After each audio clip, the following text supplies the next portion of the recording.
donc Virginie Leclerc du réseau Femmes de Bretagne.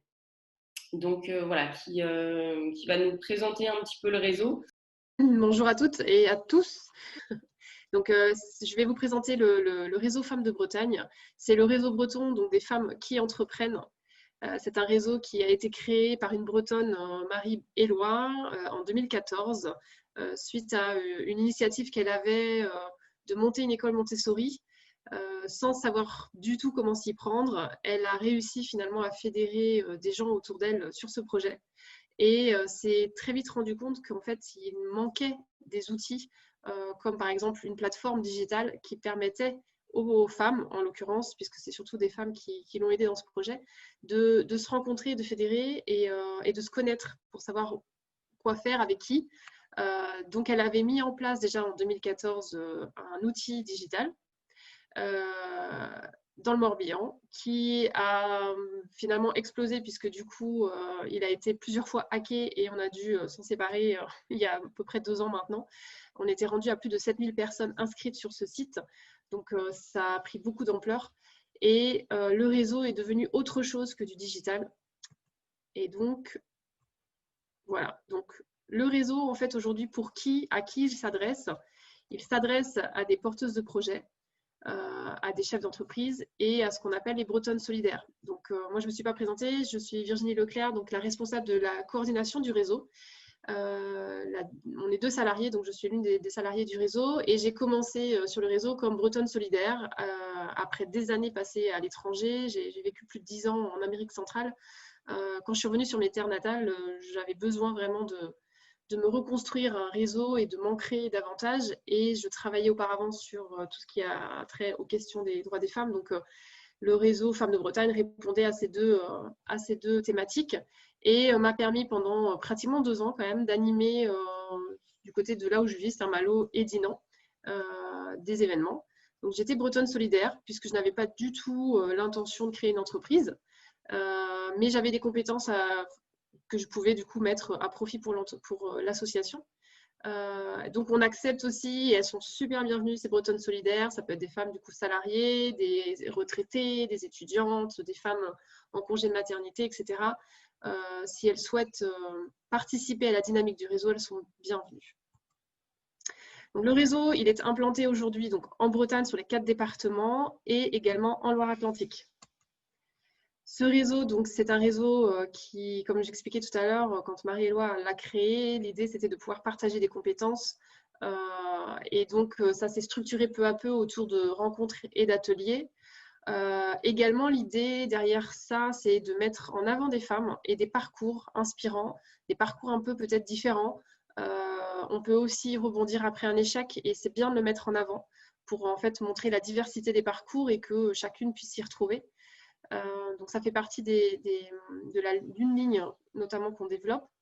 Et médiatiser les femmes. Donc on essaye de les inciter à prendre la parole dans les médias, que ce soit la radio, la télé ou la presse.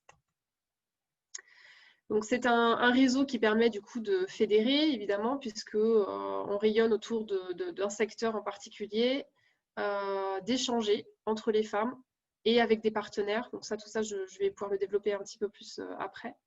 On progresse ensemble puisque les ateliers sont thématiques et sont sur des thématiques qui répondent à des besoins. Donc ça permet, quand on crée son entreprise ou qu'on souhaite développer son entreprise, qu'on n'est pas doué dans tout et ce n'est pas non plus l'idée, de quand même pouvoir progresser de façon autonome sur certains points, s'informer des dernières tendances peut-être ou événements qu'il peut y avoir intéressants pour participer. Voilà. Et donc la finalité, c'est de développer l'entrepreneuriat au féminin.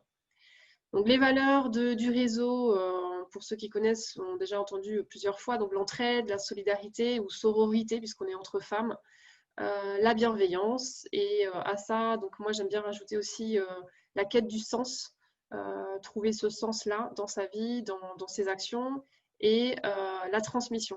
On est vraiment beaucoup sur de la transmission, que ça soit d'information ou d'expertise ou d'expérience. Donc, comme je disais tout à l'heure, le réseau, il a explosé, il a 6 ans aujourd'hui. Et donc ça, ce sont des chiffres notamment les 500 rencontres et ateliers. C'est ce qui a eu lieu l'année passée. Donc, c'est le bilan 2019. On a fait 500 rencontres et ateliers sur tous les secteurs dont je vous parlais tout à l'heure.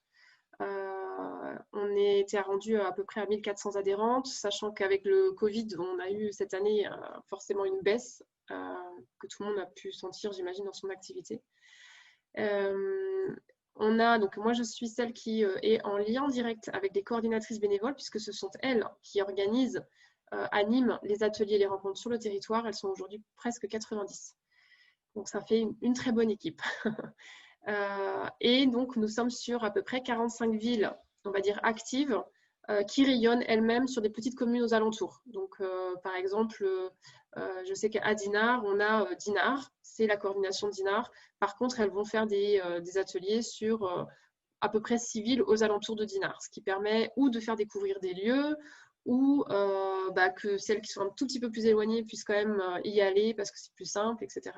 Donc voilà, c'est un rayonnement. 45, c'est un indicateur, mais en fait, il y a beaucoup plus de villes qui reçoivent des ateliers ou des rencontres.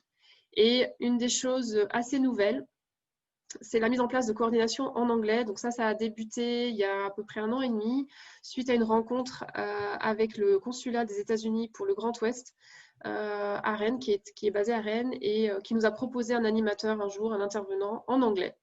Et on ne savait pas du tout ce que ça allait donner sur le réseau, ne sachant pas trop si c'était quelque chose qui allait plaire, ou en tout cas si c'était un besoin. Et finalement, oui. Donc, on a fait un pilote pendant 1 an du côté de Rennes, avec une coordinatrice qui ne proposait que des ateliers en anglais. Et ça a vraiment bien pris, ça a plu. On nous a demandé de le faire de façon plus systématique sur les départements. Donc aujourd'hui, on en a 3. Et selon un petit peu le profil de la coordinatrice, les ateliers sont différents. Il y en a une qui est professeure d'anglais à son compte pour des adultes en particulier. Donc elle va plus sur le côté échange, conversation, mais c'est poussé sur la linguistique. Et d'autres vont plutôt vraiment proposer des ateliers comme on le fait autrement, mais tout en anglais. Donc, c'est une façon de se perfectionner aussi sur ce thème-là. Donc, comme je disais tout à l'heure aussi, donc nous avons les actions que nous menons, ce sont des ateliers, des rencontres sur le terrain, donc organisées encore une fois par des coordinatrices bénévoles qui sont elles-mêmes souvent entrepreneurs ou porteuses de projets ou bretonnes solidaires, donc qui ont un temps extrêmement compté. Elles sont du coup très efficaces.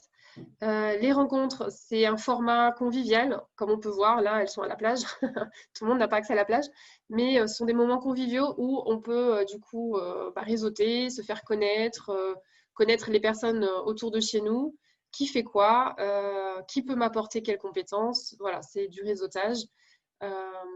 Et puis, c'est surtout que ça répond aussi à cette problématique, j'allais dire, des femmes dans l'entrepreneuriat, c'est l'isolement. Donc, ça leur permet vraiment de sortir à un moment donné de chez soi et de pouvoir rencontrer d'autres femmes. Et du coup, les idées aussi, la créativité, tout ça, ça foisonne. Les ateliers, donc là, les ateliers, c'est plus scolaire. On voit aussi, hein, je pense que les photos sont très parlantes.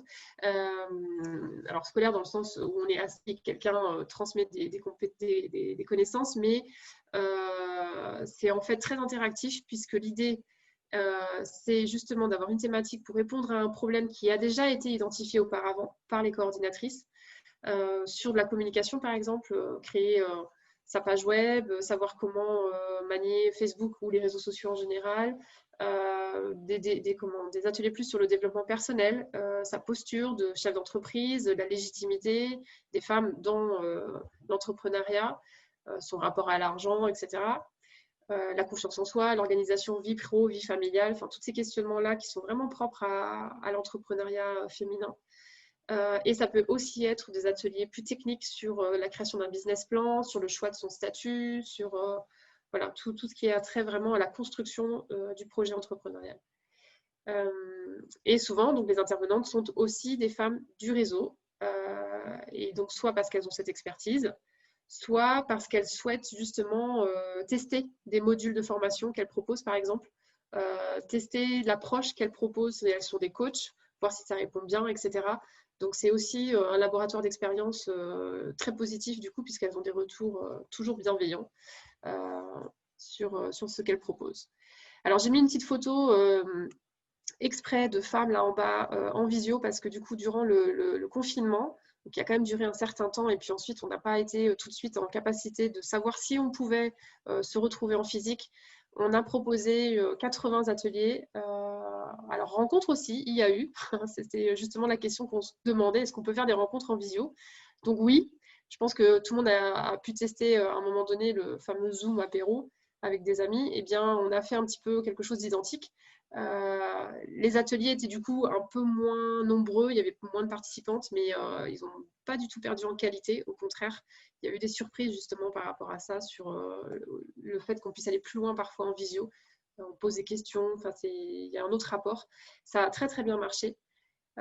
Sauf que là, voilà, à sortir du confinement, l'été arrivant, il y a eu un besoin de se retrouver, donc c'est ce qu'on a repris. Tout ça pour dire quand même que l'association a aussi beaucoup appris de ce moment, et on continuera à proposer parfois des ateliers en visio. Donc c'est quelque chose qui ne se faisait pas jusqu'à présent et qu'on va continuer à faire.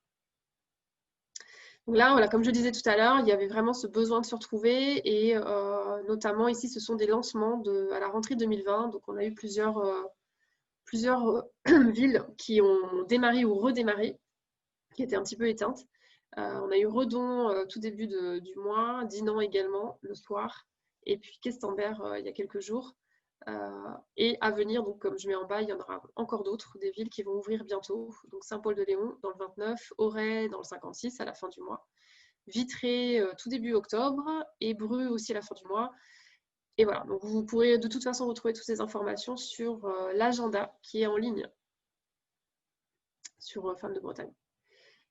Ça, c'est une action qu'on aime beaucoup, qui se focalise en particulier sur la ruralité. Femmes de Bretagne, comme son nom l'indique, j'allais dire, c'est aussi quand même beaucoup de ruralité.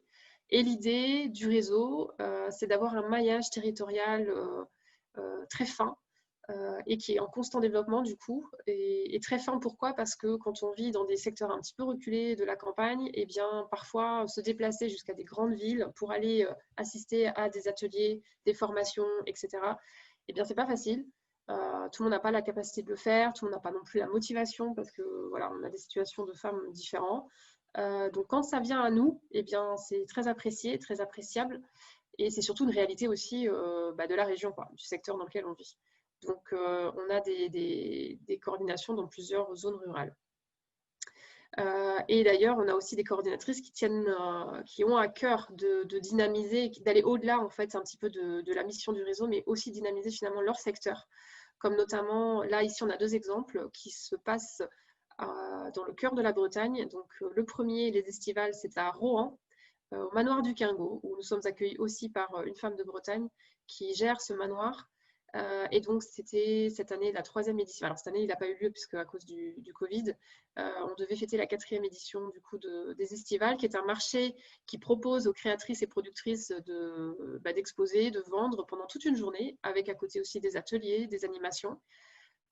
Sur le marché, donc 2019, c'est bien ça, il y a eu à peu près une centaine de visiteurs. C'était plutôt réussi.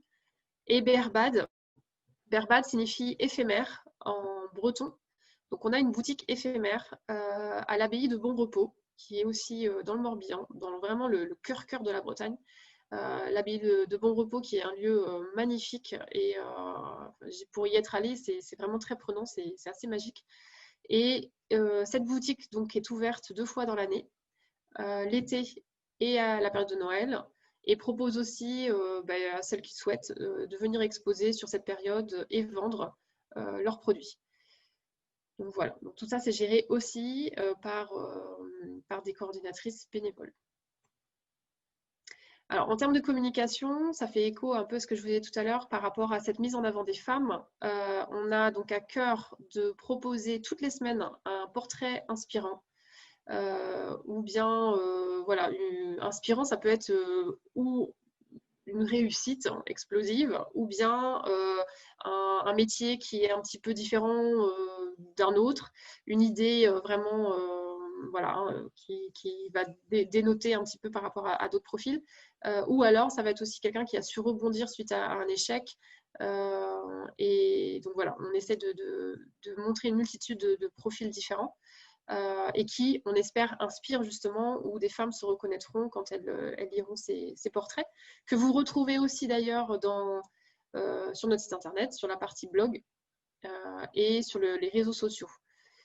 Voilà. Et tous les mois, on envoie une newsletter donc à tous les membres du réseau Femmes de Bretagne, donc pas seulement aux adhérentes, mais à tous les membres, donc partenaires, personnes qu'on rencontre, etc., ou qui souhaitent se mettre sur la newsletter, et à l'intérieur de laquelle on va retrouver un portrait un petit peu mis à la une, qu'on va avoir choisi de tous ces portraits-là du mois. Et puis d'autres informations sur ou des événements à venir ou des articles ou des événements d'autres partenaires. Donc voilà, c'est une fois par mois. Tous les 15 jours, une fois que vous êtes adhérente, vous recevez tous les 15 jours l'agenda. Parce qu'en fait, tous les 15 jours, il y a souvent des nouveaux agendas. Comme vous avez compris, elles sont bénévoles. Donc moi, je n'ai pas forcément une visibilité à très long terme sur ce qui va se passer. Donc tous les 15 jours, c'est bien. Ça permet que vous soyez au courant de ce qui va se passer dans les prochains jours et de vous inscrire aux ateliers là où vous voulez. Et voilà, donc on est assez présent sur les réseaux sociaux, comme vous pouvez voir à côté. Et nous avons également des temps forts. Et cette année, donc en 2021, nous allons avoir la deuxième édition du prix Éco-Visionnaire qui devait avoir lieu en 2020. Donc on espère que ça pourra se maintenir. On vous en dira plus bientôt. Alors, on travaille effectivement avec des partenaires engagés, donc des partenaires qui sont, comme nous sommes une association loi 1901, qui sont parfois des partenaires financiers, mais pas que. Ils ont souvent aussi à cœur de mettre en place une contrepartie de compétences. Donc, on a souvent des transmissions d'expertise grâce à eux. La Rennes School of Business, par exemple, l'association, son siège est à la Rennes School of Business, donc il nous laisse gracieusement un lieu. Voilà. On travaille également beaucoup avec les partenaires de la création et reprise d'entreprise, et ça me fait glisser en fait sur sur le slide suivant. On met en place, alors là encore avec BNP Paribas, donc, qui est l'un de nos partenaires, des matinées spéciales. En général, c'est une fois par département, une fois par an, un par département, et ce sont des matinées entières où vous retrouvez donc, ces partenaires-là, ces acteurs de la création d'entreprise, la BGE, l'ADI, Initiative France, etc., qui viennent un peu sous forme de speed dating expliquer en petits groupes ce qu'ils font, en quoi consiste leur travail, leur mission. Et puis donc les femmes tournent toute la matinée sur les tables. Et à la fin, il y a une présentation de comment présenter justement mon projet à un banquier. On a également souvent une présentation de Kingo BZH, donc c'est la plateforme de crowdfunding pour comprendre comment mener à bien une campagne de crowdfunding. Donc c'est une matinée qui est très dense, mais qui permet voilà, en une fois d'avoir le maximum d'acteurs présents et pouvoir présenter aussi et discuter avec des partenaires et des interlocuteurs, je veux dire, privilégiés à ce moment-là. Et bien identifier qui fait quoi et où est-ce que mon projet peut s'inscrire. Donc ça, c'est un exemple, par exemple, de partenaires avec lesquels nous travaillons du mécénat de compétences. Donc la SNCF, c'est vraiment une entreprise qui est très, très grande, qui accueille beaucoup de corps de métier, d'activités et qui propose à ses salariés de mettre à profit des heures pour d'autres associations. Donc nous avons pu bénéficier déjà pendant le confinement de 2 ou 3 ateliers sur du coaching en particulier d'une salariée de la SNCF. Et on poursuit d'ailleurs avec elle encore bientôt. Donc ça, c'est un exemple vraiment réussi, parce que justement, on a fait plusieurs fois cet atelier parce qu'il avait eu beaucoup de succès en ligne pendant le confinement. C'est un très joli soutien. Alors, pour ceux qui ont suivi un petit peu l'aventure Femmes de Bretagne, ils ont pu voir qu'il y a un an, en fait, pratiquement déjà, on a lancé, donc Femmes de Bretagne a lancé une plateforme qui s'appelle Femmes des Territoires. Femmes des Territoires, aujourd'hui, donc c'est une association aussi, qui est dissociée de Femmes de Bretagne, même si Femmes de Bretagne a fondé cette association. On a décidé en fait de bien dissocier les deux, puisque Femmes des Territoires est sur le début d'une aventure sur tout le reste du territoire qui n'est pas la Bretagne ni la Loire-Atlantique, sur le modèle de Femmes de Bretagne. Ils ont en plus une plateforme justement qui fédère tout le monde et tout le monde peut y avoir accès, évidemment. Donc une plateforme en ligne, elle propose aussi beaucoup d'ateliers en ligne et petit à petit se structure aussi par région, donc pour avoir des femmes du Nord, les femmes d'Île-de-France, etc., pour pouvoir proposer également des rencontres et des ateliers en physique. Et donc voilà, donc là nous on travaille avec elles, mais nous sommes bien deux associations séparées. Donc, lorsque vous adhérez au réseau, vous pouvez donc avoir un accès illimité à toutes les rencontres et les ateliers, partout où vous voulez. Si vous êtes de Nantes, mais que vous voulez aller à Saint-Brieuc, eh bien, vous pouvez y aller. Une fois que vous êtes adhérente, il n'y a pas de souci. Vous allez partout où ça vous chante. Donc voilà, vous pouvez vous déplacer du coup sur les 5 départements. Ce réseau vous permet également, et on est assez friands nous aussi pour les relayer, les bons plans et les coups de pouce. Donc si vous avez besoin de, je ne sais pas, vous cherchez un associé, vous cherchez un local, vous cherchez un expert comptable ou peu importe ce que vous cherchez, ou même simplement une idée, vous avez créé votre logo mais vous en avez plusieurs, vous ne savez pas trop lequel va plaire, vous pouvez aussi soumettre tous ces questionnements en fait au réseau, donc soit directement sur les groupes qui sont formés sur Facebook par département. Donc une fois que vous êtes adhérente, vous pouvez devenir membre de ces groupes et de façon très autonome faire des demandes de coups de pouce, ou bien en passant directement par moi, qui va relayer du coup après ce besoin. Hop là. Donc, on vous invite aussi à tous les événements, évidemment. Vous pouvez participer à tous les événements qui ne sont pas des rencontres et des ateliers, comme par exemple le prix Écovisionnaire qui aura lieu, ou des tournées de cinéma qu'on a pu faire, etc. Donc ça, vous pouvez également participer à d'autres événements, à l'Assemblée Générale. Actuellement, donc l'adhésion est à 45 €, 20 € pour les minima, sachant que l'Assemblée Générale qui a eu lieu il y a tout récemment, on a soumis au vote une augmentation de cette adhésion, donc qui probablement sera à 60 € début d'année prochaine. Et quand vous êtes adhérente, vous pouvez aussi, alors vous pouvez être du coup bretonne solidaire, porteuse de projets entrepreneurs, peu importe, vous pouvez aussi du coup animer des ateliers. Donc ça, c'est en plus un besoin que nos coordinatrices ont régulièrement, de trouver des interlocuteurs sur des thèmes qui ont été identifiés. Donc ne pas hésiter également à se mettre en lien ou avec des coordinatrices ou avec nous via Facebook, via les mails, pour dire moi je veux bien animer un atelier. Voilà ce que je peux dire sur Femmes de Bretagne. Et avant de conclure complètement et de passer aux questions, s'il y en a, j'en profite pour faire un petit appel, justement, moi-même, un petit besoin de coup de pouce, pour l'animation de Nantes. On avait une bonne équipe qui est en train de faire un turnover, là, parce qu'elles arrivent pour beaucoup à plus de 2 ans déjà d'animation. Donc, c'est beaucoup d'engagement sur du long terme. Et aujourd'hui, je recherche du coup des coordinatrices bénévoles plutôt à Nantes ou alentours très proches. Donc voilà, si ça vous intéresse ou vous voulez en savoir plus sur le rôle ou que vous connaissez quelqu'un qui pourrait être intéressé, je vais vous laisser mon mail ensuite dans le petit fil de commentaires pour que vous puissiez me contacter. Voilà, je vous remercie pour votre écoute. Merci beaucoup Virginie, en tout cas, pour cette présentation très détaillée. Effectivement, intégrer un réseau, et d'autant plus quand on est sur un projet de création d'entreprise, ça peut être très intéressant et très bénéfique sur beaucoup de points. Surtout, n'hésitez pas, déjà dans un premier temps, si vous avez des questions. Je peux dire, pour rebondir sur ce que tu disais Camille, c'est effectivement d'être accompagné, même par un réseau qui n'est pas comme nous, un réseau d'accompagnement de projets.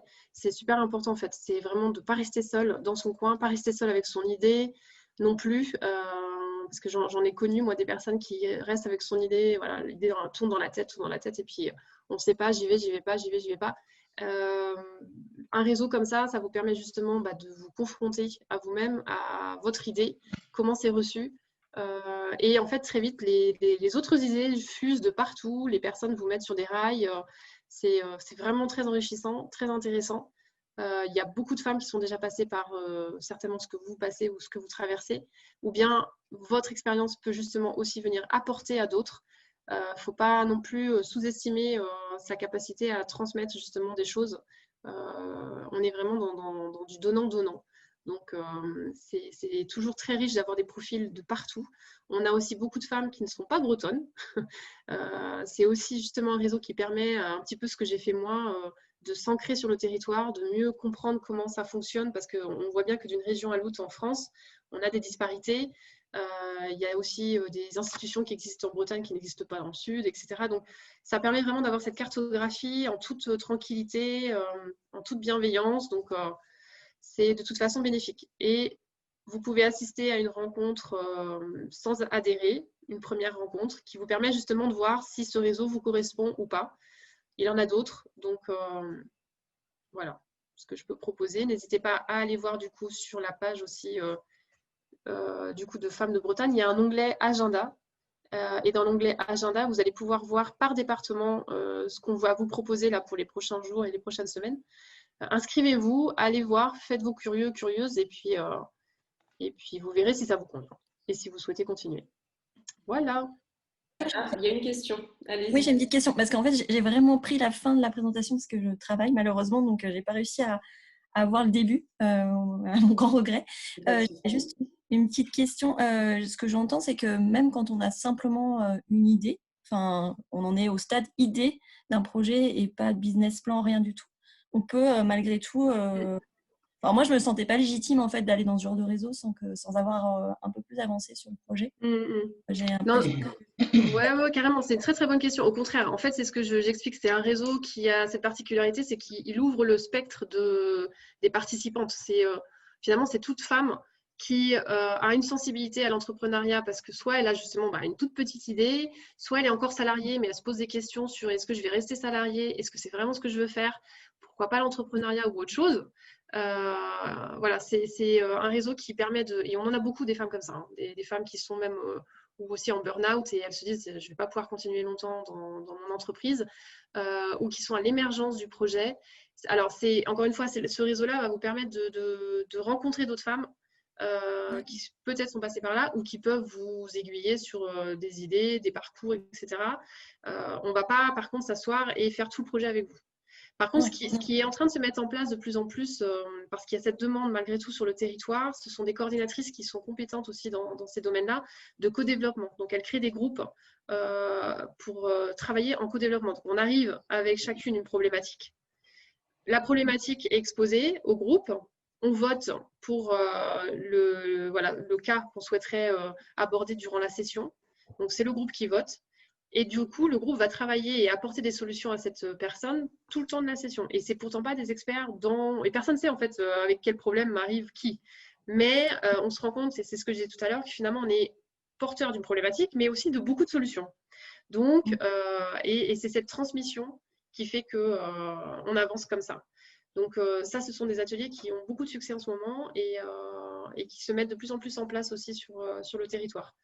Donc oui, l'émergence complètement. Et ça permet justement de se rendre compte, est-ce que en fait, mon idée elle est bonne ou est-ce que je suis complètement à côté de la plaque Donc non, au contraire, c'est fait pour ça. On n'est pas sur un réseau de business à proprement parler comme on peut en connaître. Le business naît de Femmes de Bretagne puisque c'est clair qu'il y a des femmes qui finissent par travailler ensemble ou dire tiens, toi tu es expert comme ça, moi j'ai envie de travailler avec toi, ou toi tu sais faire un site web, on va faire un truc ensemble. Mais c'est d'abord et avant tout de l'échange, du partage, oui c'est ça en fait. Donc si vous êtes juste à l'amorce d'une idée, au contraire.